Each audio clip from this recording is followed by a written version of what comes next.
So, where do the world's most important ideas really come from? For the longest time, the answer seemed pretty obvious, right? But what if that's all changing? Today, we're going to dig into a fascinating U-turn in innovation that I think is really going to surprise you.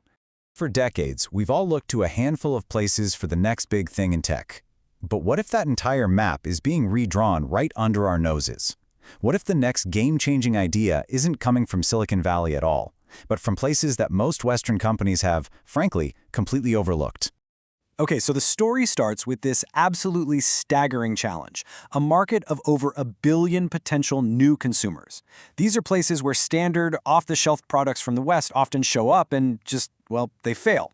The real question is, why? This right here shows you the massive disconnect. On the left, you've got all the assumptions baked into most products we use. Constant power, lightning-fast internet, clean, stable environments. But the reality for a huge part of the world is on the right.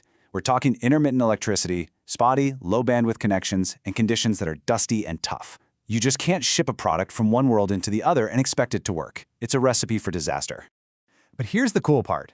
This huge challenge didn't lead to failure. Not at all. It sparked a total revolution in thinking. It forced engineers to look at problems from a completely different angle, and that gave rise to this new philosophy, frugal engineering. Now, it's super important to get this right. This is not about making a cheaper, lower-quality knockoff of something. It's actually the exact opposite. It's about being incredibly smart, designing a product from the ground up to be absolutely perfect for its real-world environment. It's about optimizing for reality, not for some idealized lab. So, how's it done? Well, it's this brilliant two-step process. First, you de-feature. You are absolutely ruthless about stripping away all the bells and whistles that don't add real, core value in that specific context. Then, you re-feature. You build back in the things that are mission-critical there. We're talking extreme durability, crazy long battery life, things that make or break its success. Here's a perfect example to make this real. A medical device designed for a U.S. hospital can be this delicate, power-hungry machine that never leaves a sterile room. But the frugal engineering version for a rural clinic, man, that thing has to be tough as nails, run for hours and hours on a battery, and be portable enough to be carried on the back of a motorbike.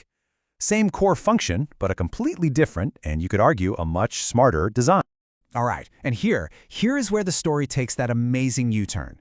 For years and years, we all just assumed innovation was a one-way street. But these incredibly clever solutions, born out of pure necessity, they didn't stay local for very long. You know, traditionally, the flow was simple. A company in the US or Europe would design a product and then maybe tweak a version of it for the rest of the world. It was a top-down, one-way street for new ideas. But that street is now running in the opposite direction. We are officially in the era of reverse innovation. This is where solutions designed for emerging markets are so good, so efficient, and so resilient that they start flowing back to the so-called developed world. Just think about that for a second. A portable, AI-powered diagnostic tool built for a remote clinic in Africa is now being used by doctors making house calls in rural America. And why? Because it's cheaper, it's way easier to use, and it's more robust. It's just a better product, period. Now, this shift is so powerful that global corporations are literally rewriting their entire playbooks.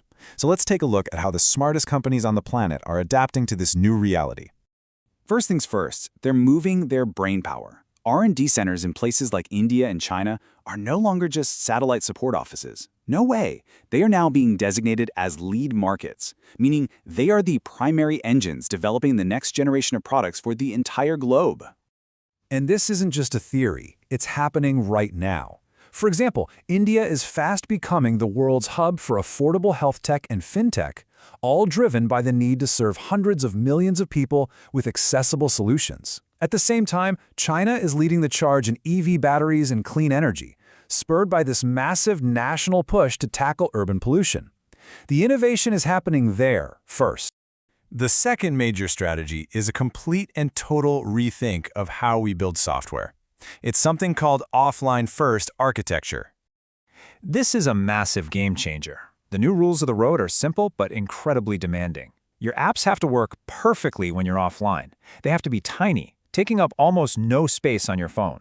And here's the real frontier. They have to deliver powerful AI, not from some far-off cloud server, but directly on the device in your hand, what we call the edge, all while using very, very little power. This is some seriously sophisticated engineering. Okay, so this is how the big companies are changing their game. But why should you care? Well, because this global shift is about to change the products and services that you use every single day. Here's the bottom line. The sheer scale of these new markets means their needs are no longer some small niche. They are setting the new global standard. The clever, resilient, and super efficient solutions that are designed for the next billion users are now becoming the blueprint for the products that all of us use. So what's this new value proposition look like? Well, the old way often gave us these complex, sometimes bloated, expensive products.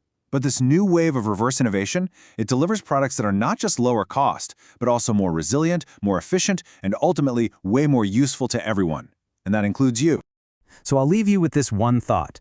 The next revolutionary product you buy, the next killer app you download, it might not come from a garage in California. It might have been born from necessity in a bustling market halfway across the world, designed to be smarter, tougher, and to work for everyone, everywhere.